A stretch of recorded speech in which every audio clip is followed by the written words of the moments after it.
Hello, you wonderful people, and welcome to another episode of Not Too Comic Book. This being the show where I talk about TV shows that are adaptations of comic books. For today's episode, I'm going to talk about Alice in Borderland Season 2, Episode 3. Another great episode. A lot of really interesting things went down in this episode, so let's break it down. Oh man, I knew there was going to be some twists and turns to this, but things played out.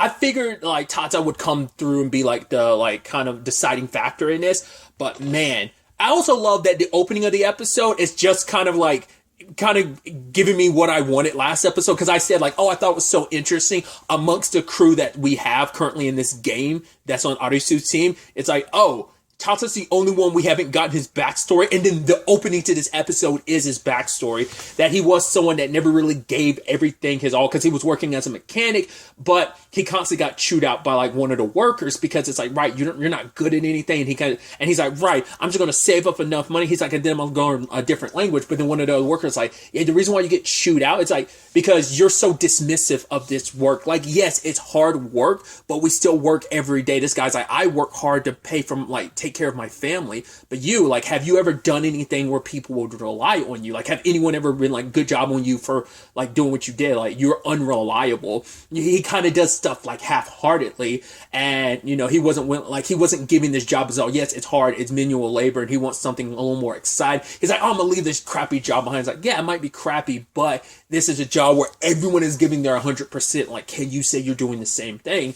And because of his negligence, it ends up leading to an accident where Kato ends up, his hand gets crushed underneath the car because of the mistake that he was told multiple times about fixing that thing, and the car just landed on him.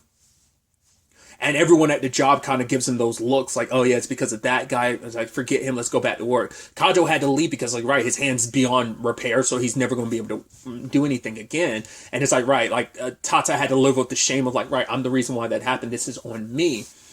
And so now back in the main game, he's just present day, he's just, that was the deciding factor for him. It's no, I'm going to do something this time. I'm going to be helpful to my team, because for the past rounds he hasn't done much. He's been too afraid. Then we pick up with Naragi once again doing his thing, his terrible, shitty, scummy thing that he does. Luckily, it was Arisu that found him, start beating the shit on him. But he's like, oh, this is me. You guys are going to look at me with you on top of your high horse. He's like, okay, I want to enjoy my last few moments looking at you kind of drowning in those hopes and dreams that you have, that optimism. And Arisu just beats the crap out of him and leaves with Usagi, and she apologizes. But in that one moment, it's he finally took time to understand. It's right.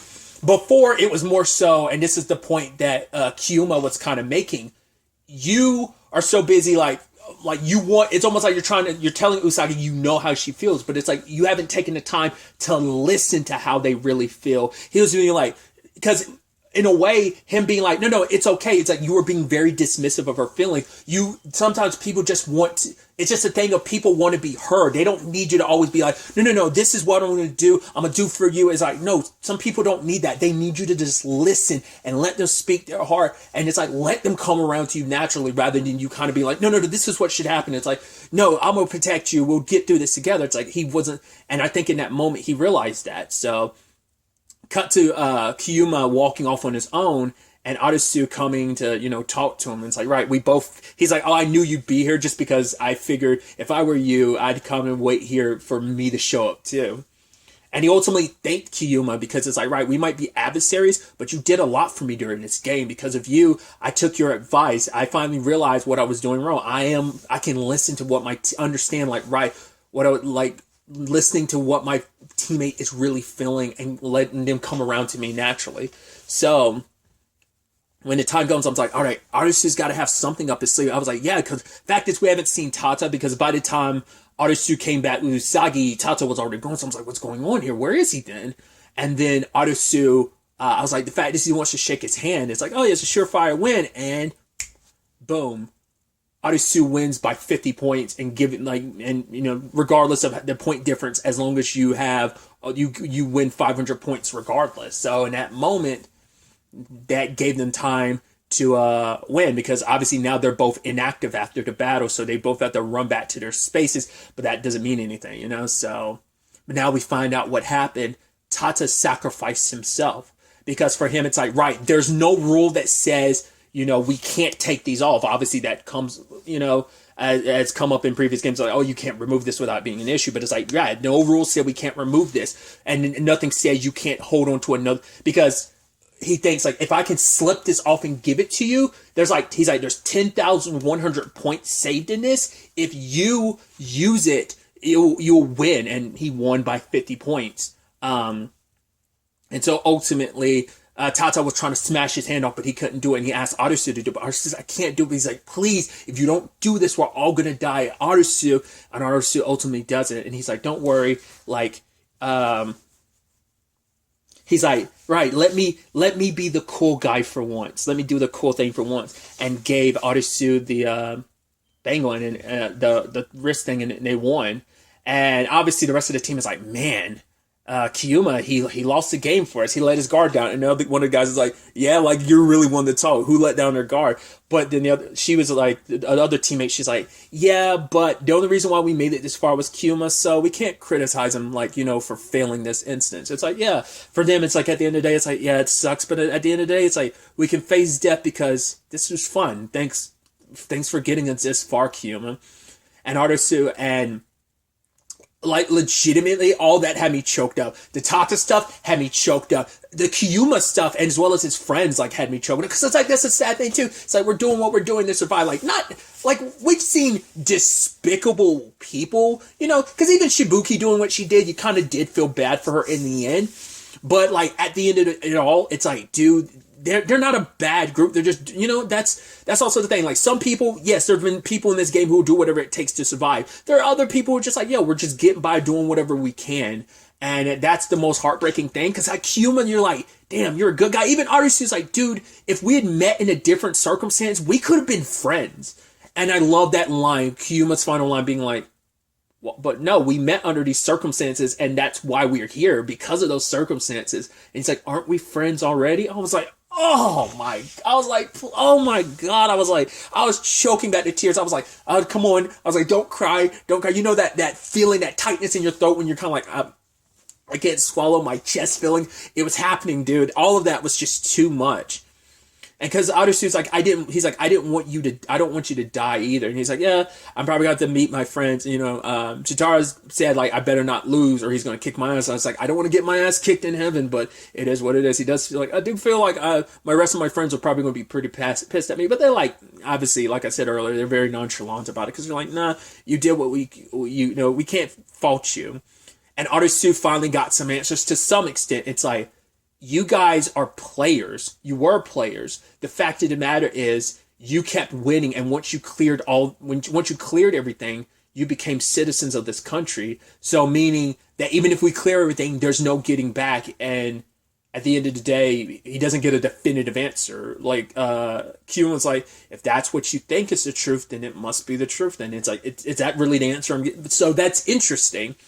Because we don't know, as I was kind of bringing up before, like, the difference between, like, hey, you're a citizen and you need visas. Visas are how you survive, but now they're like citizens. That's why I was wondering, like, as citizens, do they not have to worry about the visas at all? Like, is what I was curious about. It never came up, and we probably won't know. But, like I said, each one of the 12 face cards, the kings and the queens, most likely, and the jacks and the... What card am I missing? Am I missing the ace card? Either way, they probably all we're probably in that. We won't know until we see those other characters too and find out about their citizenship situation. But now it's like Artisu is almost like, what's the point to keep going then? If it all ends with us being like, no, we're still stuck here. But he's like, are you just going to give up and die? And obviously for Akiyama, it's like, you need to go on, you need to live, but you need to find a reason, that something that's important to you, that be the reason why you keep going, not for someone else's reasons. Because now it has been, like, his main reason for going on is because Chota and Karube sacrificed himself. He even kept going for Usagi's sake. So it's like, right, you're kind of doing it for other people, like, because people want you to. Their reason is because they want you to keep going. What is your reason? Is it simply just to find answers? Because now he feels like he lost that now that he finds out, like, oh, there's no winning this. Like, we're just going to be stuck in this cycle. Eventually, we'd be in the same situation and we'd be doing the same thing to other players. So it's kind of like, probably in his mind, it's like, it's an endless cycle. There's no breaking free of this. But, Kyuma willing to face death because he was like, Arusu was like, isn't it scary? And he's like, no, it's not. Because, it was kind of all worth it in the end. I mean, even Arusu now won, once again, because of a lesson he learned from Kyuma. It's like, right, because my teammate made the choice for him. Because even Kyuma was like, wow, you're more fucked up than I am if you're willing to do that. The woman's like, no, my teammate did this, asked me to do this so that we can win, so. And Kyuma taking that death in stride, standing up, head in the sky, arms spread like he's done before, and just hearing the crowd cheering, it's like, for him, it's like, right, this was a pretty ideal life to live, and seeing like him die, the rest of his friends die, it's just like, it guts you. Then we get back to Tata, which Tata's like, right, like, you guys won, it all worked in the end. For him, it's like, right, I was able, for the first time, he was able to be dependable for people, and he dies. That right there is when I lost it. Getting choked up again. But that's when it finally, I couldn't keep back the tears. I was choking back the tears. I was like, no, the tears came down. I started, that tightness in my chest, it got even worse. I was like, oh no. I legitimately lost it in that moment. I started crying. I was like, oh God, that was just so heartbreaking doing. But I figured as much. I was like, he's going to sacrifice himself, isn't he? And he did. And thinking that still didn't make that blow land any softer. It's like, damn. And even at the end, Naragi's like, right, it kind of pisses me off that I kind of have to owe you my life, but thanks, man. I don't think that was necessarily like direct to Arusu. I think it was at Tata. Like, all that shit he was talking, but it's like, yeah, Tata's the reason why you're alive. So Naragi's still out there off in his own. Like, this, they're never going to work with him again, especially considering, like, well, they kind of had no choice this time, but it's like, yeah, like, the fact is that, I mean, and Tata did, because Kuina had said it last episode when Usagi went off to go find the last item. She's like, the fact that she's able to do it, Kuina's like, I could never do that. And like, Tata doing what he did was impressive, willing to be that sacrifice to keep everyone else alive, And I think obviously the point is the poeticness of like, right, that guy, his hand got crushed, but thinking back on that mistake in his previous life, it made him go like, right, and he was like, I could use this opportunity to slip this bracelet off, but it was just like, and like them burying him like that.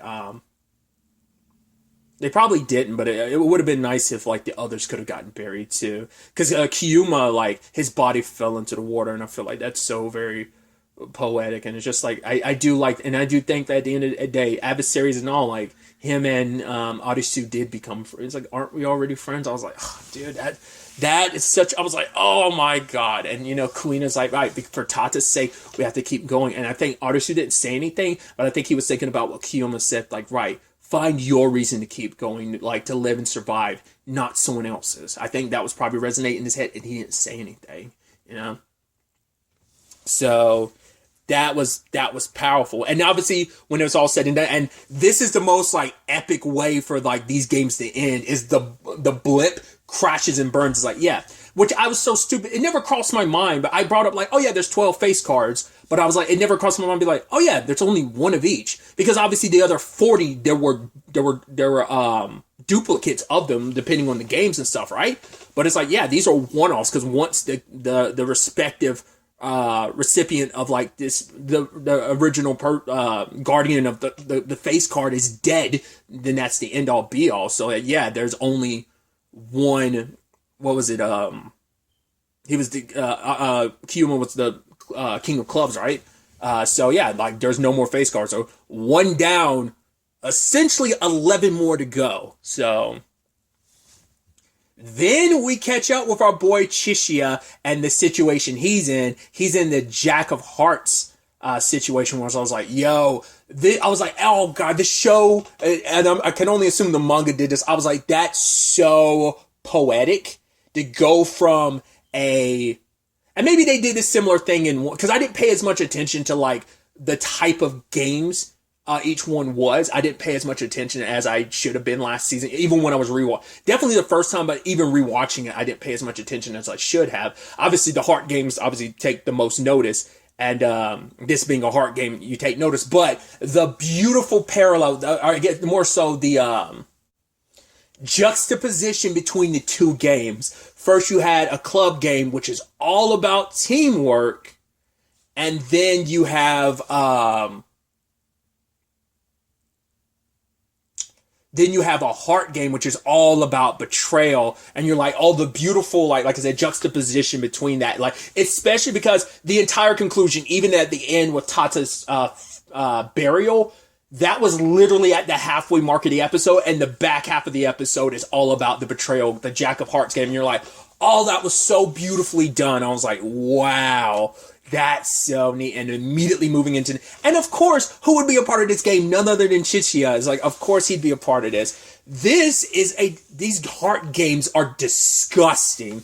Dude, I was like, this is crazy. So, this game is so interesting in how it's portrayed that there is no time limit. This game could go on literally forever.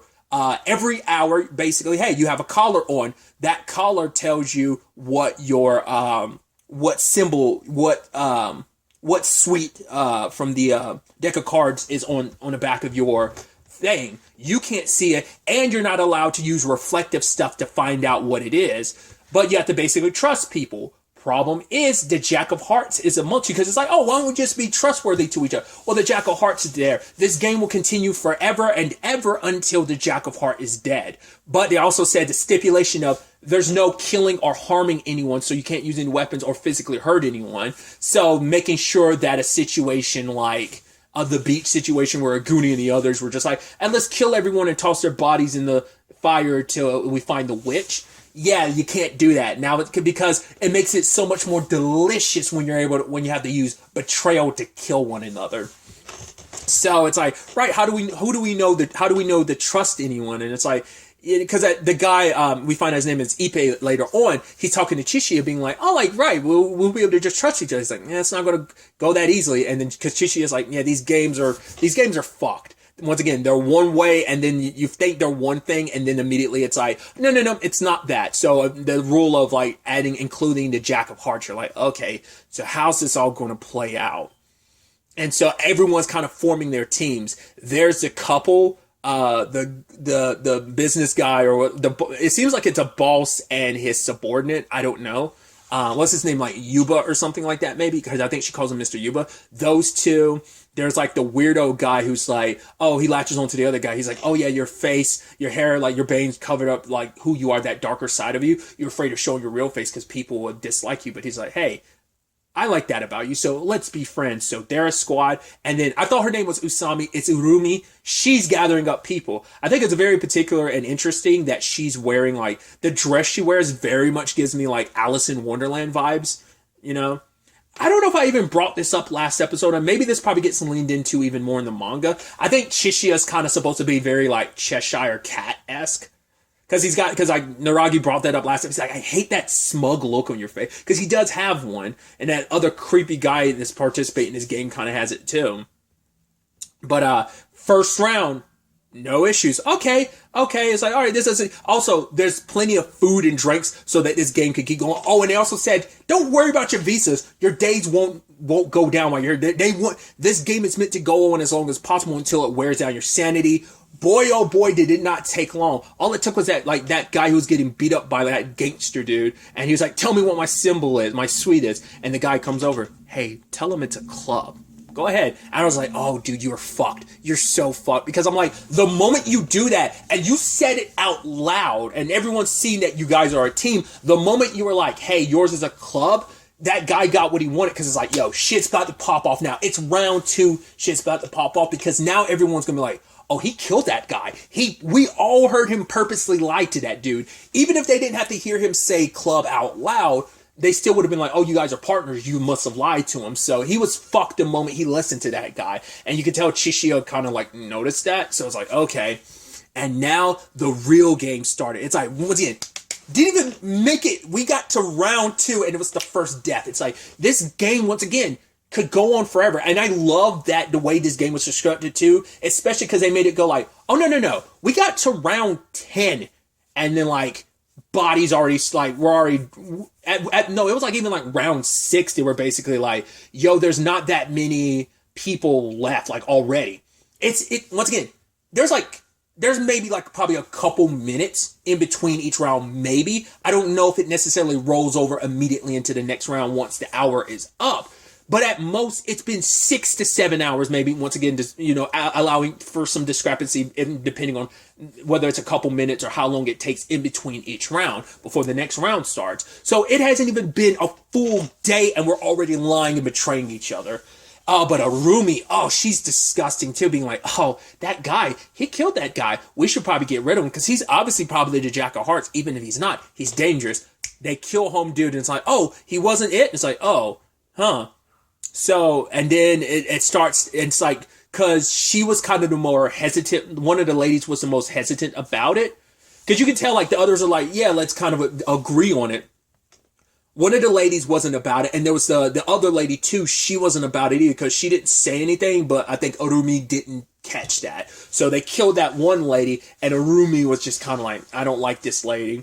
So, Arumi asked someone else, the other lady asked someone for hers, and they told her the truth. Like, I think they said hers was a heart. She didn't want to listen, because she's like, I can't trust my team since we're out here killing people. And then the people are like, nah, yours is, like, they told her it was something different, and she was so excited. She's like, ha, ha, ha, ha, pop.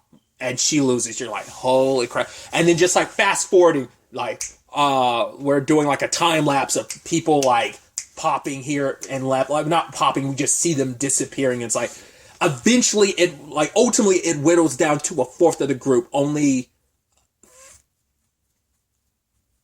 well, it had to be 6 people left at that time. So we're almost at the fifth waypoint.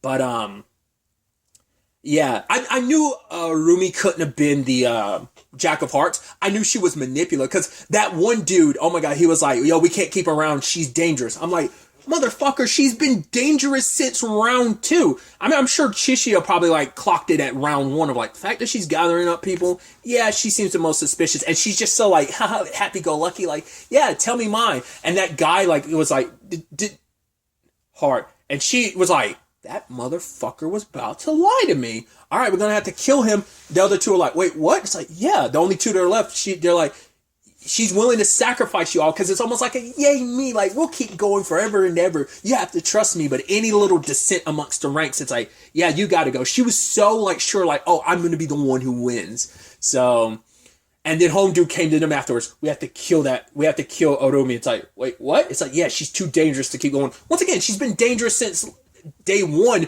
well, hour 1, but you guys just kind of went along with it, and now it's like that paranoia is seeping in, and then those 2 go like, the guy's like, we have to kill them both. She agrees, and Arumi and that guy get it. I love it too, because she was just so like, yeah, I'm definitely winning. Didn't realize, like, right, you were setting up all this deception. Of course it was going to come back to bite you in the ass eventually. I figured she would, but once again, I knew she wasn't a Jack of Hearts, but I was kind of surprised that she got.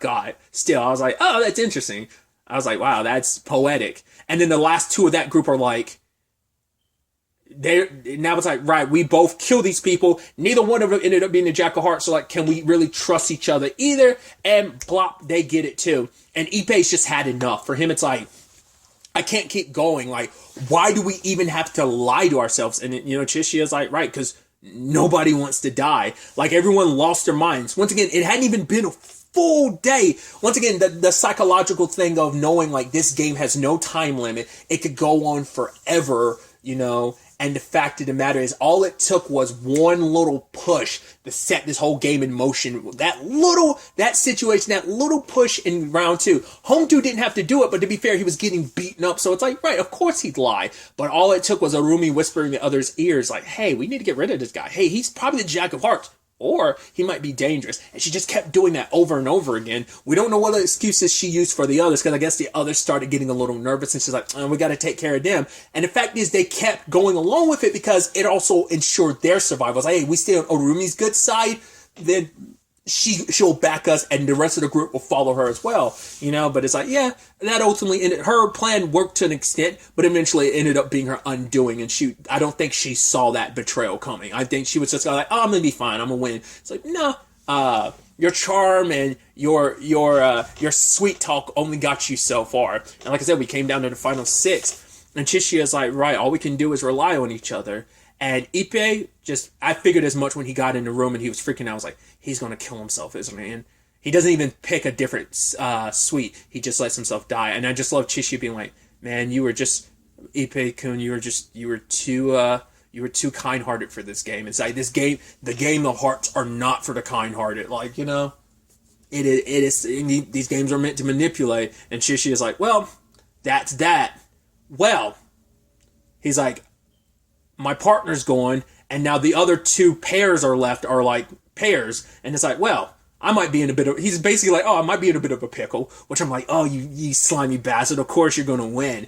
Now, my money on who it might be, creepy dude, even dude covering his bangs covering it, it's not them. It's definitely got to be the meekish woman that's kind of like, yes, sir, like, yes, Mr. Yuta, because he's like, oh, he's like, no, don't worry, I'll protect you. It's got to be her, because she's so meekish. I think it's meant to make her seem so like, oh, like, if anything, you'd assume it's him because he's the one in charge. But it almost feels, because that's also, like, the hearts aspect of it all also plays into her personality, oh, I'm so meekish and I'm yours to kind of boss around. Like, it seems like she's kind of got this, like, there might be kind of a little bit of that domination aspect of it. She likes being dominant. She likes playing meek type of thing. That's where I'm going. I could be completely wrong, but she's my number 1 suspect of being the Jack of Hearts. Because something that, and I want to talk about this too, and it kind of correlates to Kyuma as well. Kyuma was the king of clubs, but the rest, because I was about to say, going into this game, they're like, oh, we're after one person. I'm like, well, they don't know this because of the other games. I mean, the king of spades was one person, and technically Kyuma was the actual king, but he had a squad with him. So I don't think they individually count. Only Kyuma counts. So that also explains why Niragi was like, you should have killed Kyuma when you had the chance. Probably killing him, the king would have probably ended the game. There's no guarantee, because you still probably would have had to kill everyone else, because he is the actual king, but they're still part of the team. So, but that's why I was thinking, like, the Jack of Hearts, you don't know if they're in this by themselves. They could have they might be the Jack of Hearts themselves, but they might have one or more people with them. So maybe this 4 could be the last one standing between Chishia and winning, or she's the Jack of Hearts and he's like her guardian or whatever. Because like whoever it is has to be in the know about her being like the Jack of, because the all of them, the kings, the queens, the Jack, they have to be, they're citizens. So it can't be a situation of he doesn't know what her circumstances are. Like obviously they've had to like go through it, because like Kyuma and his squad, they played through so many games and survived for so long, so that's what kind of led to, it's actually interesting parallel. I didn't even think about it at the time, of like Kyuma and Arisu. Arisu lost his best friends, the people he went into this game with. Kyuma didn't. In fact, he died alongside of his friends. He lost one earlier than the others, but he died alongside of his friends. Arisu sadly survived, while his friends died. So that's kind of an interesting element in parallel I didn't think about. But I am just putting all that aside. We will see how this all plays out. I'm assuming this next game is going to be like Chishia, the conclusion of the Jack of Hearts game is probably going to be like the half mark too, which is good. Like I said, that's such an interesting thing if that continues, because once again, none of the games from last season ever went longer than 1 episode. Even then, they were never like the full episode either. They were a fraction, with the exception of the beach element. Like the witch hunt was like the longest game across multiple episodes. This one, like, ended up being like the Kyuma's game ended up being a game and a half, an episode and a half. This one has been half an episode, so it probably will be a full episode, like depending on how it breaks down. And like either way, it doesn't matter. I'm just so excited to see how this plays out and find out who the Jack of Hearts is. I'm so pumped. But really, that's all I want to talk about. Till the next time we meet, be happy, be safe, live life to the fullest, and enjoy it. Good day and goodbye.